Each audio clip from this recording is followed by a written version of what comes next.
Sekretaris Jenderal DPR RI Indra Iskandar meluruskan tidak terjadi kebakaran di gedung DPR RI. Indra Iskandar beserta jajaran akan mengevaluasi sistem penanggulangan kebakaran yang saat ini menggunakan aerosol asap. Komisi 8 DPR RI mendorong Sekretariat Jenderal Kementerian Agama melakukan reformasi birokrasi.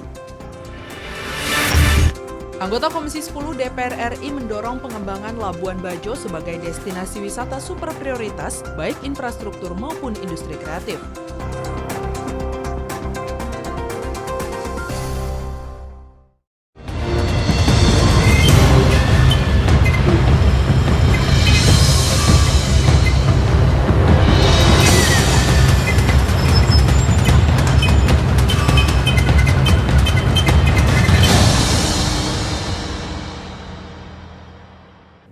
Selamat pagi pemirsa, apa kabar? Tentunya Anda berjumpa kembali bersama kami dalam acara yang selalu akan memberikan inspirasi maupun wawasan baru untuk Anda, yaitu Suara Parlemen bersama saya Yusli Hayanti dan rekan saya. Saya Mendy Nugroho. Ya, pada pagi hari ini semuanya semangat ya, walaupun misalnya banjir di Jakarta di mana-mana, semuanya pokoknya bisa diterjang, asalkan memang celana ataupun rok bisa diangkat sedikit ataupun celana digulung dan kemudian juga masih bisa datang ke kantor. Beberapa teman saya juga kalau misalnya melihat dari grup WhatsApp pada pagi hari ini semuanya juga tetap berjuang sampai kantornya masing-masing. Padahal kalau dilihat dari akses dari rumah sampai kantor ini sudah tergenang air semuanya.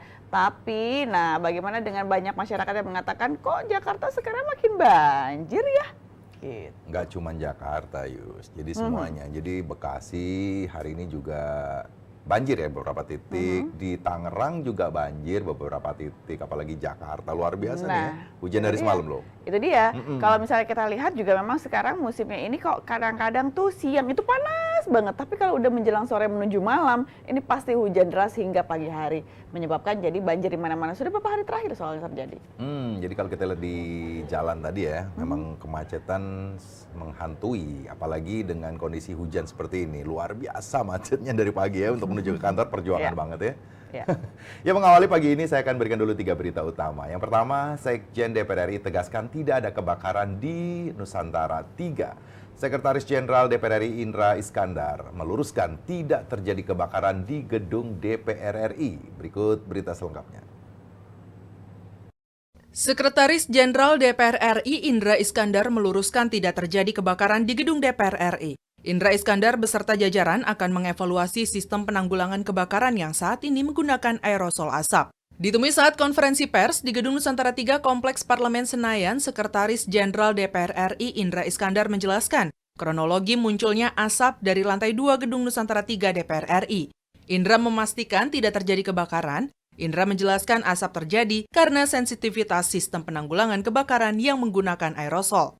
Demi keamanan bersama, Indra menegaskan pihak berwajib masih melakukan penyisiran untuk memastikan tidak ada lagi sistem yang rusak. Bahwa yang terjadi adalah satu sistem yang error di sistem aerosol kita, sehingga menyebabkan sentra pengumpulan asap yang sangat banyak sekali.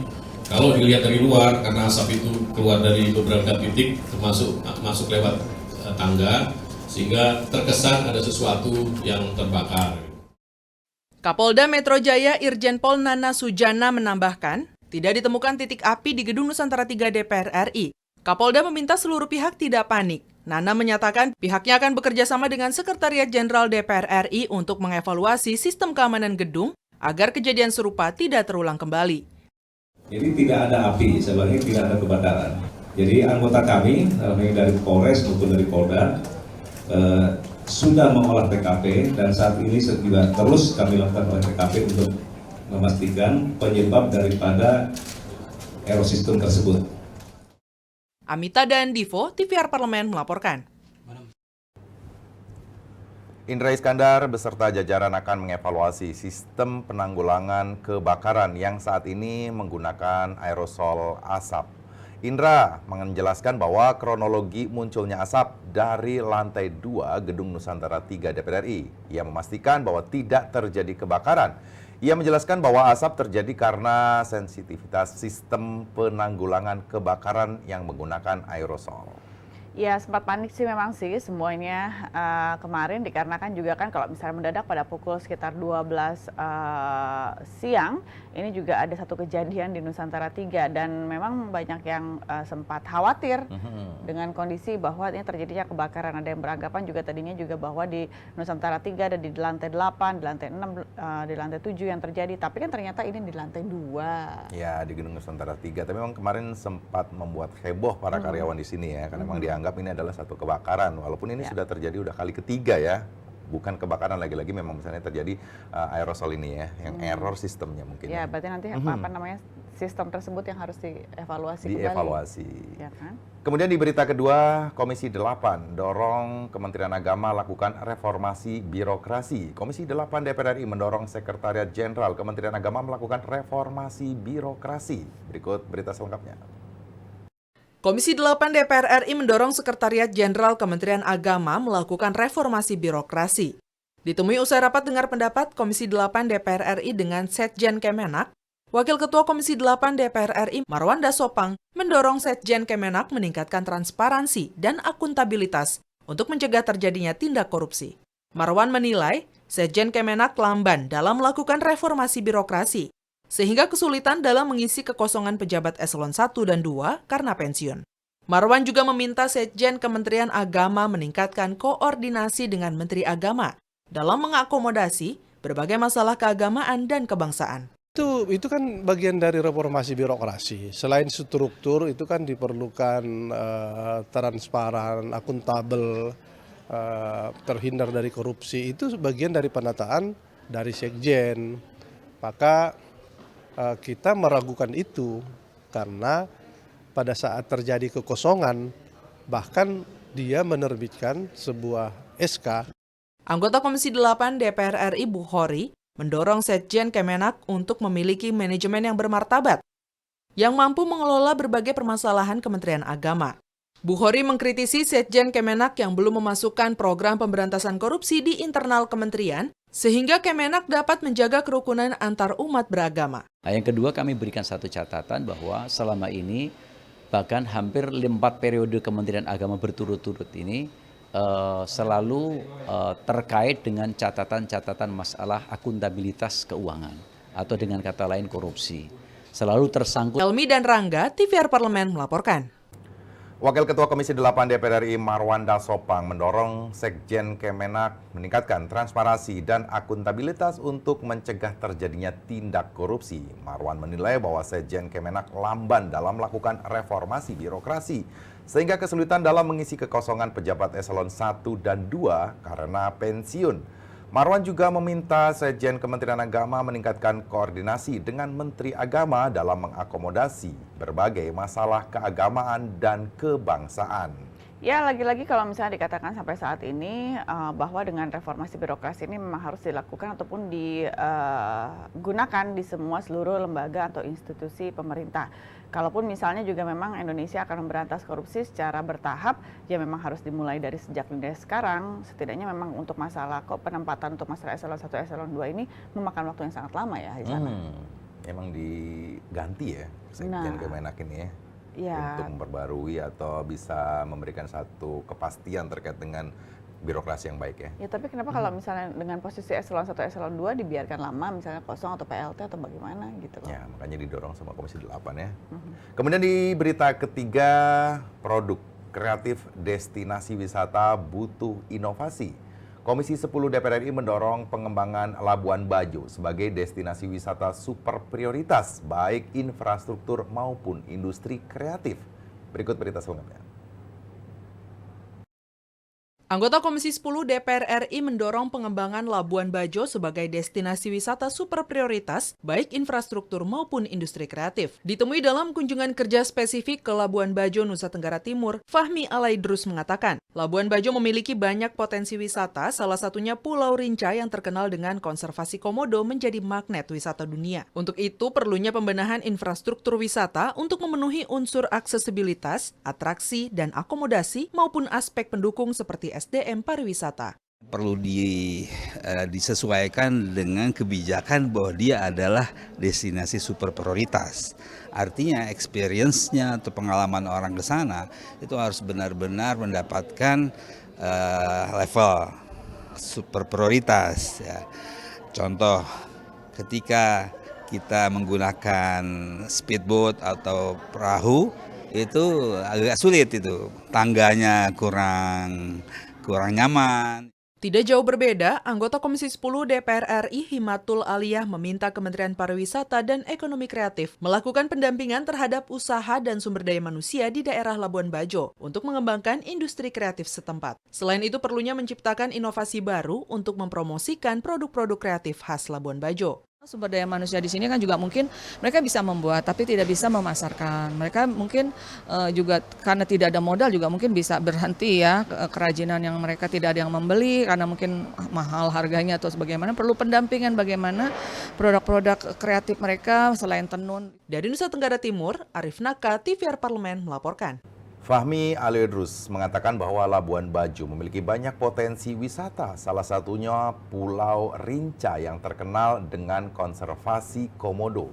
Menjadi magnet wisata dunia, dan untuk itu perlunya pembenahan infrastruktur wisata untuk memenuhi unsur aksesibilitas, atraksi dan akomodasi maupun aspek pendukung seperti SDM pariwisata. Tak jauh berbeda, anggota Komisi 10 DPR RI Himatul Aliyah mengatakan bahwa Kementerian Pariwisata dan Ekonomi Kreatif melakukan pendampingan terhadap dan sumber daya manusia di daerah Labuan Bajo untuk mengembangkan industri kreatif setempat.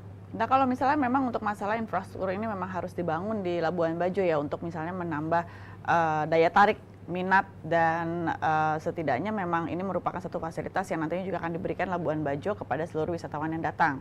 Dan kalaupun misalnya untuk meningkatkan ataupun misalnya juga harus ada pendampingan untuk semua industri kreatif di sana, itu sangat setuju sekali karena untuk membantu seluruh UMKM yang ada di sana. Dan ini kan menjadi salah satu juga nanti aset pariwisata yang memang akan dikembangkan di Labuan Bajo. Memang salah satu destinasi, 5 destinasi pariwisata yang memang dikatakan dan akan potret jadi nanti menjadi New Bali di Indonesia, ini salah satunya memang Labuan Bajo. Ya, menjadi salah satu destinasi prioritas ya. Betul. Kalau kita bicara ada misalnya di Raja Ampat, Bali, Labuan Bajo, segala macam ya. Ya, sampai Danau Toba. Borobudur, segala macam. Masih banyak sebenarnya Indonesia mempunyai destinasi wisata yang luar biasa ya. Betul, tapi memang ada 5 titik destinasi pariwisata yang akan menjadi prioritas utama di tahun ini. Ya kan? Dan 3 informasi berita yang memang mengawali hari ini siaran kami pemirsa sudah kami hadirkan ke hadapan Anda. Tentunya kami akan jeda terlebih dahulu karena kami sudah siap dengan beberapa surat kabar yang terbit pada pagi hari ini. Jangan kemana-mana, masih bersama kami tentu di Suara Parlemen.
Pada pagi hari ini pemirsa, apakah memang tema yang masih sama akan diangkat di semua headline surat kabar yang terjadi pada pagi hari ini? Apakah juga ini dikaitkan dengan kondisi perekonomian global yang terjadi saat ini ataupun juga virus merebaknya dengan cepat, virus corona sudah merebak di Indonesia ataupun misalnya juga secara Asia sudah terkena beberapa juga zona orange yang negara-negara terdekat dari Indonesia.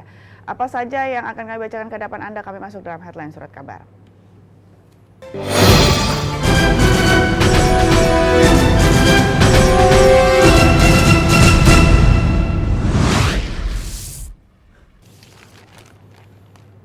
Di surat kabar Kompas pada pagi hari ini mengangkat Pakatan Harapan pecah. Koalisi pendukung pemerintah di Malaysia Pakatan Harapan pecah. Akibatnya Perdana Menteri Malaysia Mahathir Mohamad harus mengundurkan diri.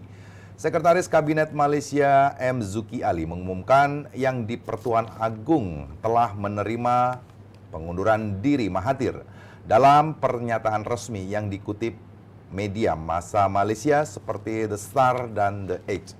Menanggapi pengunduran diri tersebut, Raja Malaysia menunjuk Mahathir menjadi pelaksana tugas Perdana Menteri sampai Perdana Menteri baru dilantik.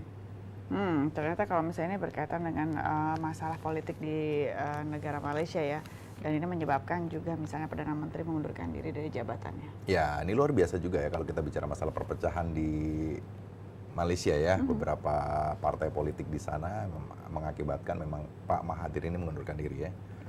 Kemudian di harian Kompas tentang ekonomi mengangkat judul Indonesia klarifikasi putusan Amerika. Indonesia akan mengklarifikasi Amerika Serikat secara bilateral dalam waktu dekat ini. Negosiasi akan dilakukan karena Indonesia belum tergolong sebagai negara maju berdasarkan versi Bank Dunia. Demikian dikatakan Direktur Pengamanan Perdagangan Direktorat Jenderal Perdagangan Luar Negeri Kementerian Perdagangan Pradyawati. Nah, kalau misalnya memang dengan kondisi tersebut, maka memang pemerintah akan mengklarifikasi keputusan Amerika Serikat yang memang mengubah sepihak status Indonesia dari negara berkembang menjadi negara maju. Ya, tapi sebenarnya senang nggak sih kita dikatakan negara maju? Atau senang dengan zona nyaman negara berkembang? Ya, harusnya maju dong. Masih kita berkembang ya? Terus ya. Kalau berkembang terus kapan majunya? Iya, harusnya gitu ya. Kalau misalnya sudah dikatakan negara maju, berarti kan sudah ada bentuk pengakuan juga dari negara-negara lain bahwa Indonesia sudah masuk, sudah bisa naik level satu step di atas negara berkembang. Dan itu tadi pemirsa memang detailnya ini ada di harian Kompas yang terbit pada hari ini, Selasa 25 Februari tahun 2020.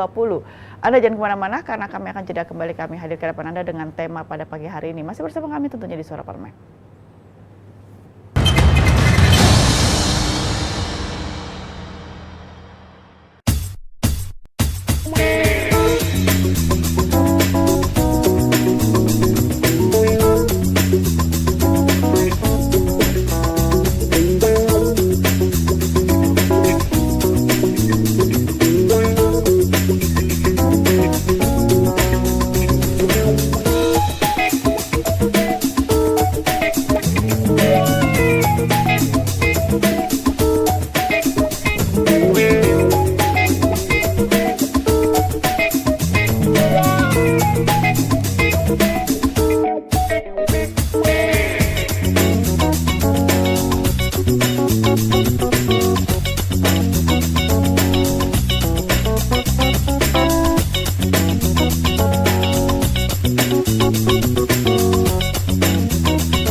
Apakah benar pemirsa apabila dikatakan virus corona ini sudah masuk ke Indonesia? Jawaban kamu apa, Medi?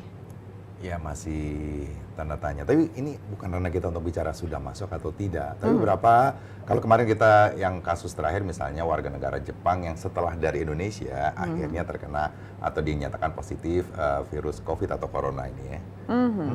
Dan tentunya pemirsa ini juga masih jadi catatan penting bagi dunia bahwa virus ini bisa merebak dengan begitu cepatnya. Dan benarkah kalau misalnya memang virus corona ini sudah masuk ke Indonesia? Ini yang akan kami cari tahu ke hadapan Anda. Dan kami akan hadirkan narasumber kami pada pagi hari ini. Tentunya kami berikan dulu informasi lengkapnya dalam Tujuk Suara Parlemen berikut ini.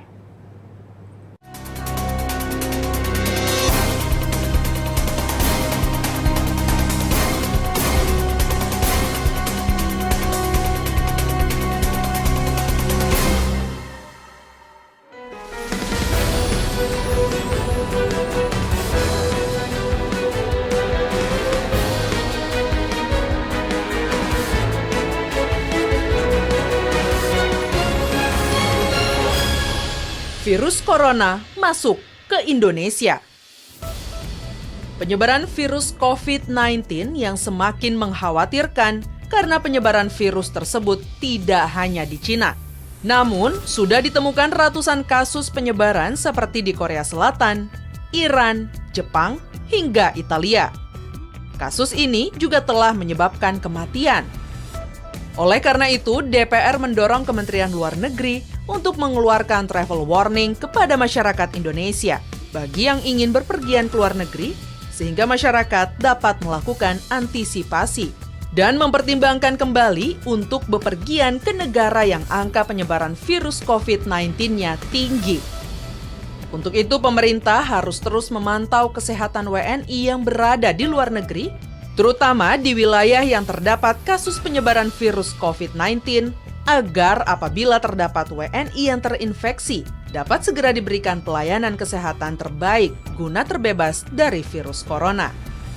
Oleh karena itu, penting dilakukan pengecekan kesehatan di bandar udara maupun pelabuhan laut, dan memeriksakan kesehatan penumpang di tengah indikasi terinfeksi virus COVID-19. Mengingat telah beredar kabar terdapat warga negara asing Jepang yang positif terinfeksi COVID-19 setelah sebelumnya berada di Indonesia. Oleh karena itu, masyarakat yang baru kembali dari luar negeri, terutama di negara yang terjangkit virus COVID-19, wajib memeriksakan dirinya ke petugas kesehatan, terutama yang mengalami gejala-gejala penyakit sindrom corona. Harus ada kesadaran dari masyarakat untuk menginformasikan riwayat perjalanan kepada petugas kesehatan. Mengingat bahayanya virus yang sudah bermutasi ini menjadi COVID-19. Dengan indikasi yang sama, yakni penyakit flu biasa dan masa inkubasinya yang lebih panjang, maka pemerintah harus benar-benar berhati-hati.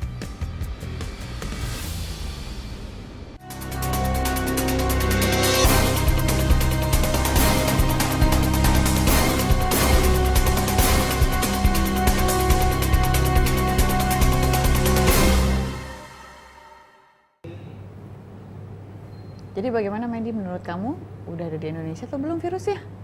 Ya, ini kan beritanya masih simpang siur. Apakah memang benar misalnya warga negara Jepang yang setelah dari Indonesia konon katanya terindikasi virus COVID atau corona ini? Benar nggak sih sebenarnya gitu ya? Iya, deg-degan juga ya kalau Deg-degan. misalnya memang sudah dikatakan bahwa sebenarnya virus corona ini sudah ada di Indonesia. Ya. Cuma memang belum ada yang terlihat terindikasi untuk terkena dari virus tersebut.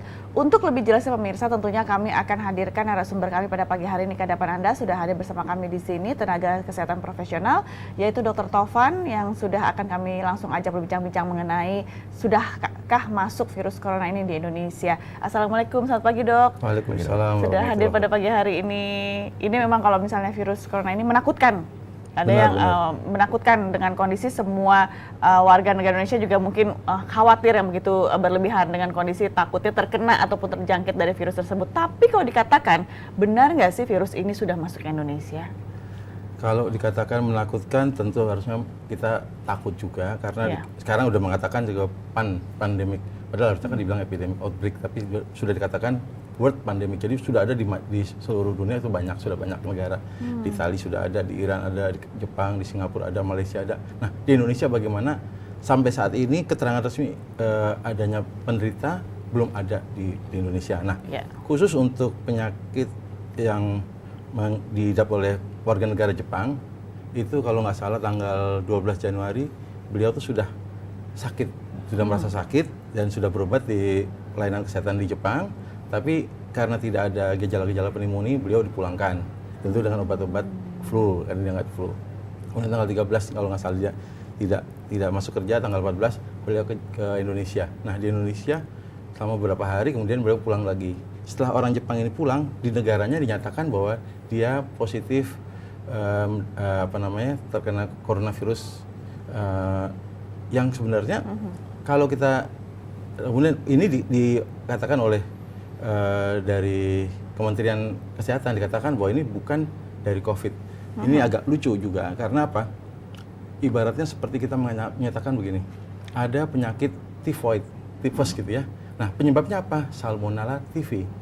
Jadi COVID-19 ini adalah nama penyakitnya. Sedangkan SARS-2, SARS coronavirus 2 ini adalah virusnya. Jadi memang sebenarnya ini sama gitu ya. Satu penyebabnya, satu penyakitnya. Jadi kalau dari Kemenkes menyatakan hal demikian, mungkin saya yang salah atau dia yang salah, saya nggak ngerti ya. Mudah-mudahan bisa dibaca lagi atau belajar lagi. Apakah di Indonesia ada? Nah, kita harus masuk ke dalam diri kita sendiri. Jadi Kemenkes saya rasa akan bijak ya. Jadi dari Kemenkes itu kalau melihat ada orang yang dari Indonesia sebelumnya dia kemungkinan tertularnya itu di Jepang. Kalau untuk tertular di Indonesia, melihat riwayatnya sih mestinya tidak, karena dia sudah ada gejala sebelumnya. Tapi kalau dia sudah sempat ke Indonesia kemudian pulang lagi, nah apakah ada pada waktu orang Jepangnya ada di Indonesia selama sekian hari, dia kemungkinan kontak dengan orang kita ada berapa banyak? Nah, siapa-siapa yang kontak ini baiknya mawas diri, melaporkan diri pada kesehatan setempat supaya mendapatkan pengobatan. Jangan justru bersembunyi. Kalau bersembunyi saya rasa tidak bijak ya. Kenapa tidak bijak? Bisa kebayang bahwa penyakit ini menakutkan. Apakah yang bersangkutan mau kalau penyakit tersebut menular kepada keluarganya, kepada suami, anak, istri? Tentu akan berbahaya. Oleh karena itu yang terpapar baiknya datang ke layanan kesehatan yang ditunjuk oleh pemerintah di daerah tersebut. Kalau di Jakarta ini misalnya ada di RSPAD maupun di Sulianti, ini di daerah tersebut mana yang ditunjuk oleh pemerintah, datang ke layanan kesehatan tersebut dan memeriksakan diri. Kenapa? Karena kita harus aware, tidak cuma diri kita sendiri tapi untuk keluarga dan juga untuk masyarakat. Nah itu saya rasa itu yang harus dijalankan oleh warga tersebut, dan Kemenkes tentu akan bijak untuk menyikapi hal tersebut. Nah ini untuk yang di Indonesia. Tapi kalau kita melihat warga negara Indonesia yang terpapar, ada lumayan ya. Yang di Jepang waktu itu sudah dinyatakan ada 3, di Singapura ada 1, dan yang Singapura sudah sembuh. Kemudian yang di Jepang di di cruise-nya itu, di kapal pesiar juga 10 orang sampai berfoto, mereka minta untuk dievakuasi. Kenapa? Karena mereka takut ini nanti mati pelan-pelan kan. Mereka juga nggak mau. Mereka mengharapkan bisa diperlakukan seperti setidaknya yang warga yang Indonesia yang dari Wuhan. Itu tergantung dari kebijaksanaan pemerintah. Tapi yang sudah ada beritanya adalah yang ada di World Dream yang di Pulau Bintan. Nah, itu ada beberapa orang yang ada di kapal tersebut, kemudian kapalnya sedang standar di Bintan, itu akan dievakuasi ke kapal rumah sakit. Kita Angkatan Laut mempunyai kapal rumah sakit 2 kalau nggak salah, di antaranya adalah kapal Dr. Suharto, itu bisa mengevakuasi. Saya kebetulan dulu pernah ikut di kapal tersebut, ada acara di Natuna ya. Dok, tapi kalau kita lihat dari virus corona ini luar biasa menggegerkan dunia, tidak hanya dari Cina di mana virus itu berasal misalnya, tapi kalau kita lihat seberapa besar sih sebenarnya virus corona ini untuk bisa menyebar, dan bagaimana sih sistem bekerjanya virus ini terhadap manusia antar manusia? Ya, ini unik karena harusnya namanya coronavirus ini kan harusnya virusnya itu menyerang binatang. Jadi banyak coronavirus itu nggak cuma yang coronavirus COVID ini, tapi yang SARS virus ini, tapi ada coronavirus yang lain. Tapi yang lain kok tidak menyerang manusia. Nah, ini diduga bekerja coronavirus ini bermutasi sehingga dia bisa menekan si host atau si pasien tersebut, si penderita, sehingga penderita ini suasana tubuhnya menjadi asam. Kalau suasana asam, maka virus ini bisa berkembang biak. Tapi kalau suasananya tidak asam, virus ini akan sulit untuk berkembang biak. Nah, ini yang perlu kita garis bawahi, bahwa suasananya kalau bisa menjadi suasana basah. Jadi kalau suasana asam, virus berkembang biak. Kalau suasana basah, virus akan tertahan, tidak berkembang biak. Nah, ini yang harus kita sikapi. Bagaimana bisa seperti demikian. Nah, ini unik karena di Indonesia mungkin beberapa tahun yang lalu itu ada minuman-minuman yang katanya bisa membuat suasana jadi basah. Mungkin itu bisa salah satu jawaban untuk mencegah supaya virus tidak berkembang biak pada tubuh kita. Artinya ada salah satu, misalnya suhu geografis di Indonesia pun sebenarnya menguntungkankah misalnya kita bicara begitu? Benar. Jadi virus itu sebenarnya nggak gagah-gagah banget ya. Dia bukan kayak jagoan yang pakai kumis melintang badannya besar gitu, bukan. Jadi virus itu kalau kena sinar matahari mestinya juga akan terhambat, bahkan mungkin bisa mati. Virus kena ultraviolet juga bisa mati. Kena air sabun atau deterjen, dia juga bisa mati. Kenapa? Karena dia selnya akan pecah. Ya, jadi dengan cuci tangan yang teratur juga bisa mati. Nah, tapi di Indonesia saat ini juga kan hujannya terus-menerus, hujannya merata di mana-mana, bahkan sampai banjir, ya kan? Nah, apa hubungannya dengan virus? Ya, mungkin saja dia tidak mati karena nggak kena sinar matahari, namun kita juga nggak boleh kurang akal. Jadi karena dia menyerang tubuh dan dia membuat suasana jadi asam sehingga untuk berkembang biak, pinter nih kan, harusnya kan dia nggak bisa, tapi dia bisa membuat tubuh seperti demikian. Jadi tubuh kita dikondisikan menjadi asam supaya mereka bisa berkembang biak. Nah, kalau tubuh kita tidak asam, mereka tidak berkembang biak. Itu kuncinya. Tapi apa sih yang harus dilakukan oleh seluruh masyarakat Indonesia, terutama paling mudahnya kan kalau misalnya sekarang himbauan harus sering cuci tangan, tadi Bapak bilang, ada dokter bilang juga bahwa cuci tangan secara teratur. Kalau misalnya pencegahan yang lain yang memang selain cuci tangan tuh apa lagi, Dok? Gini, virus itu sama kayak virus flu juga. Jadi menularnya bagaimana sih? Pada waktu orang berbicara, kayak saya bicara ini ada namanya droplet yang kecil-kecil tidak terlihat sama kita. Nah, itu bisa kemana-mana. Nah, ini bisa langsung, apalagi kalau bersin itu kecepatnya tinggi sekali, bisa ratusan kilometer langsung kena orang. Nah, tapi kalau yang sedikit ini dia akan akhirnya nanti akan jatuh karena dia lebih berat daripada udara. Dia akan jatuh, akan tertempel pada permukaan-permukaan. Jadi kalau kita memegang sesuatu, kita bagusnya cuci tangan. Kenapa? Kalau kita bisa pegang, terus kemudian ke mata kita, dia juga bisa masuk. Namanya virus, ya. Nah, jadi kita harus cuci tangan. Kalau yang Islam kemarin orang-orang bilang berwudu ya bagus sekali, lebih bagus lagi. Nah, kalau tadi saya katakan untuk asam ya cari yang bisa membuat suasana tubuh jadi asam. Yang sederhana mungkin juga, saya bukan ahli untuk penyakit dalam. Kita orang Indonesia kan suka konsumsi garam. Jadi garam itu kan ada natriumnya. Nah, natrium itu kan suasana jadi lebih basah. Tapi nggak tahu ntar apakah darah tinggi apa enggak, saya nggak tahu juga ya. Tapi itu salah satu yang bisa kita antisipasi, ya. Kita bisa pakai untuk antisipasi. Nah, nggak usah khawatir juga karena di Cina mereka mengatakan bahwa anti malaria kloroquine itu juga bisa mengobati, itu juga bagus. Kemudian juga sekarang ada beberapa antivirus yang bisa dikatakan bisa mengobati. Jadi yang waktu itu apa namanya itu dia bisa mengobati virus karena dia juga dipakai untuk virus Ebola waktu itu. Dok, kita harus jeda terlebih dahulu. Pemirsa, Anda jangan kemana-mana karena perbincangan kami dengan Dr. Taufan akan kami lanjutkan setelah jeda berikut ini. Masih bersama kami hingga akhir acara tentunya di Suara Parlemen. Nyebar kemana-mana.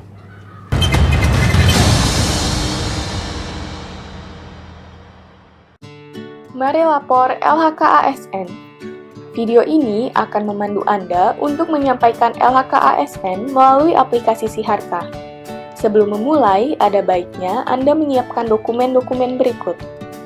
Silakan mengakses siharka.menpan.go.id untuk membuka aplikasi Siharka. Lalu, login dengan username dan password Anda.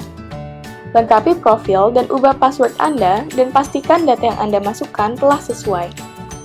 Lengkapi data keluarga Anda seperti suami atau istri dan anak. Saatnya mengisi daftar kekayaan.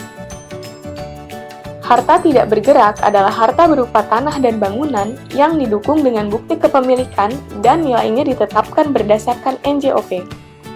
Harta bergerak adalah harta selain tanah dan bangunan seperti kendaraan bermotor, perabotan rumah tangga, perhiasan, dan lain-lain dengan nilai berupa harga perolehan atau harga tafsiran. Surat berharga adalah harta berupa surat berharga seperti saham, reksadana, dan sebagainya yang dinilai berdasarkan harga perolehan. Uang tunai, deposito, giro, tabungan, dan kas lainnya dicatat sesuai nilai yang tertera pada dokumen. Piutang adalah barang atau uang yang akan diterima di masa yang akan datang berdasarkan kesepakatan. Dan hutang adalah pinjaman yang diterima oleh ASN pelapor maupun suami atau istri dan tanggungan lainnya dari pihak lain yang pembayarannya menjadi tanggung jawab ASN pelapor. Penghasilan yang wajib dilaporkan pada LHK-ASN adalah penghasilan dari jabatan, penghasilan dari profesi atau keahlian, penghasilan dari usaha lainnya, penghasilan dari hibah atau lainnya, penghasilan dari istri atau suami yang bekerja. Sedangkan, pengeluaran yang dicatat adalah perkiraan pengeluaran rumah tangga dan rutin lainnya, seperti listrik, air, transportasi, dan biaya hidup lainnya, serta pengeluaran untuk rekreasi, asuransi, biaya pengobatan, dan sebagainya. Anda telah menyelesaikan pengisian LHKASN. Anda dapat memilih kirim ke inspektorat jika laporan telah sesuai, atau memilih edit jika masih perlu dilakukan perbaikan.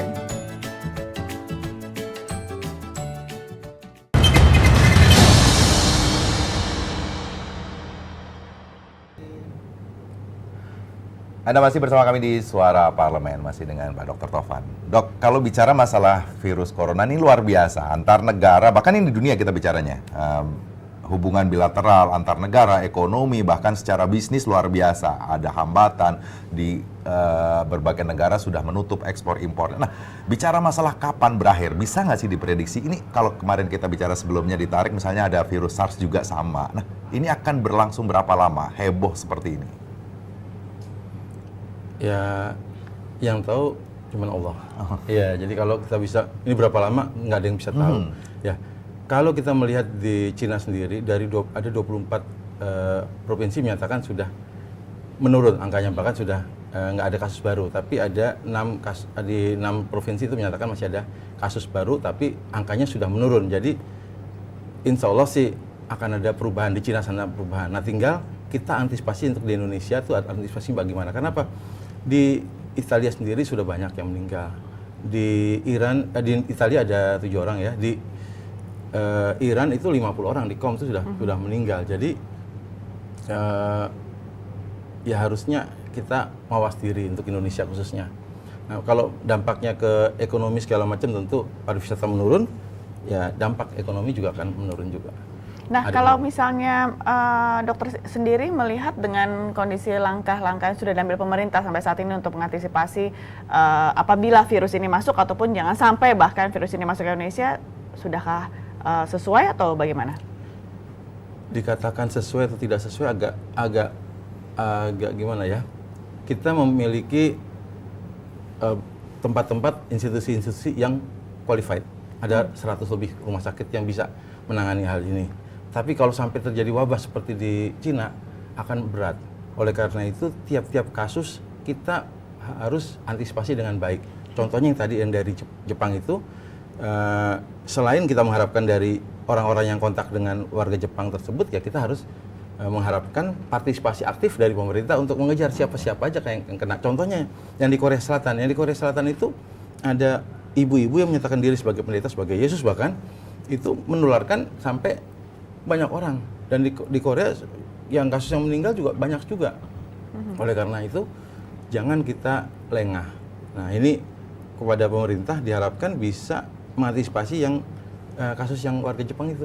Siapa-siapa saja yang kena di kotak dicari orangnya, didata, kemudian keluarganya juga. Kenapa? Itu akan bisa menular. Kenapa? Karena inkubasinya dulu dikatakan cuma 2 sampai 14 hari, ternyata sekarang memanjang sampai 24 hari. Artinya kalau sekarang itu tertular, belum tentu dia memberikan gejala. Apalagi dikatakan bahwa hanya 87% yang bisa ada gejala demam. Artinya apa? Artinya kalau kita memasang thermal scanner di bandara maupun di pelabuhan, ada orang yang masuk yang terdeteksi oleh thermal scanner tersebut hanya 87%. Yang sisanya 12, hampir 13% itu tidak terdeteksi. Karena memang tidak ada gejala demamnya. Nah, belum lagi karena panjangnya masih inkubasi. Jadi sudah tertular belum sakit.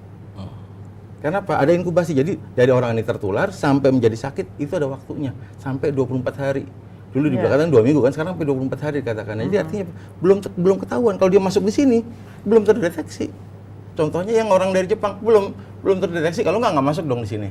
Tapi luar biasa buat pemerintah, kita berikan acungan jempol juga karena sudah memulangkan 118 orang wisatawan kembali keluar ke negaranya. Itu ya udah kita harus acungkan jempol untuk itu. Dan dok, terakhir pada segmen kali ini, untuk misalnya masyarakat Indonesia secara luas, himbauan apa Dok supaya kita tidak terlalu khawatir yang berlebihan terhadap kondisi misalnya virus corona yang merebak di beberapa negara yang misalnya negara-negara tetangga di Indonesia dikhawatirkan bisa masuk juga ke Indonesia, supaya kita nggak terlalu khawatir, Dok. Ya, virus itu menyerang orang, kita bisa tertular virus, tapi apakah kita akan sakit atau tidak tergantung daya tahan tubuh kita. Jadi kalau daya tahan tubuh kita ini bagus, ya insya Allah tidak sakit. Kalau tidak sakit kan nggak jadi masalah. Seperti tadi saya katakan, kalau suasana tubuh kita bagus, virus tidak bisa membuat suasana jadi asam, dia tidak bisa berkembang, virusnya mati sendiri. Selesai, habis perkara. Oleh karena itu, tadi saya katakan, daya tahan tubuhnya, tingkatkan daya tahan tubuh, makan yang cukup, istirahat yang cukup, olahraga yang secukupnya, jangan sampai berlebih. Kenapa? Olahraga berlebih juga kurang baik, karena justru daya tahan tubuh akan turun, virus gampang masuk. Nah, kemudian tadi saya katakan, ada kondisi tertentu yang memungkinkan virus berkembang, yaitu kondisi asam. Jadi minumlah yang bersuasana basah. Kemudian jangan terlalu takut yang berlebihan, karena antivirusnya menurut orang-orang China sendiri, mereka menyatakan bahwa kloroquine fosfat bisa menjadi obat. Kloroquine fosfat itu di tiap-tiap puskesmas di negara kita tuh ada kloroquine yang kita pakai sebagai obat malaria, sudah ada. Jadi kita jangan takut secara berlebihan. Ya. Saya rasa demikian. Terima kasih banyak Dr. Taufan pada pagi hari ini. Pemirsa, kini giliran kami akan bacakan ke hadapan Anda untuk kegiatan agenda maupun kegiatan anggota Dewan pada hari ini, dan kami hadirkan juga di layar kaca Anda. Pada pukul 8.30 waktu Indonesia bagian Barat, Sekjen dan BKD bekerja sama dengan Facebook Indonesia mengadakan pelatihan terkait dengan media sosial dan diskusi panel tentang penggunaan media sosial sebagai sarana komunikasi di ruang Abdul Muiz. Nantinya juga pada pukul 10 akan ada Komisi 1 rapat kerja dengan Menkominfo, Mendagri, dan Menkumham. Komisi 4 DPR RI rapat kerja dengan Menteri Kelautan dan Perikanan, Komisi 5 DPR RI rapat kerja dengan Menteri PDTT, Komisi 10 konsenyering dengan pejabat eselon 1 Kemenparekraf di Hotel Sultan Ruang Bali, dan Komisi 10 ini akan ada fit and proper test. Begitupun juga kita lihat di pukul 11 waktu Indonesia bagian Barat, Komisi 3 DPR RI akan ada rapat kerja dengan Menkumham, dan pada pukul 13, Komisi 9 RDPU dengan pengurus DPP Serikat Pekerja Indosat. Dan rangkaian pada hari ini, pemirsa, kegiatan akan ditutup pada pukul 19 waktu Indonesia bagian Barat, yaitu di Komisi 10 DPR RI rapat kerja dengan Kementerian Pariwisata dan Ekonomi Kreatif Indonesia. Dengan demikian juga pemirsa, Suara Parlemen edisi pada pagi hari ini telah usai. Saya Yusila Hayanti. Saya Mendy Nugroho. Tentunya bersama Dr. Taufan mengucapkan terima kasih atas perhatian Anda, dan sampai jumpa. Terima kasih, Dok, sudah hadir pada pagi hari ini, Dok.